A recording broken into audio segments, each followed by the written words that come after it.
शाळेला सुट्टी पडली की गावातली ही अशी बिनभिंतीची जीवनशाळा सुरू होते. आता आम्ही ही भिरंडा फोडतो, ज्याला मराठीत कोकम म्हणतात, इंग्रजीत गार्शिनिया इंडिका.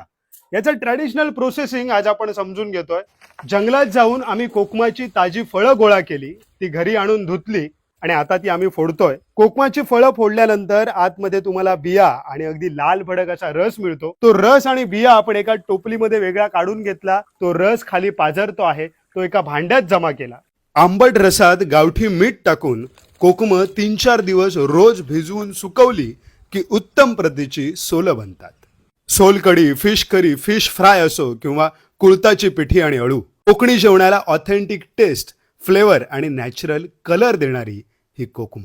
कोकमच्या ताज्या फळात साखर भरून उन्हात ठेवली तर उत्तम सरबत सुद्धा बनतं. बाजारातील सरबतापेक्षाही युनिक फ्लेवर, नैसर्गिक रंग आणि सुगंध असतो त्याला. ह्यालाच अमृत कोकम म्हणतात. सोलं आणि आगळ काढल्याच्या नंतर ज्या बिया उरतात त्या बियांना राख लावून पुन्हा उन्हात सुकवल्या जातात आणि पावसाळ्यात याचं एक युनिक नॅचरल बटर काढायचे, ज्याला मुटियाल किंवा भिरंडाल म्हणतात. अतिशय न्यूट्रिशनल असं हे बटर आहे. मुलांना नेचरशी कनेक्ट करण्यासाठी त्यांना हे गावठी जगण्यातलं सायन्स समजून सांगायला हवं.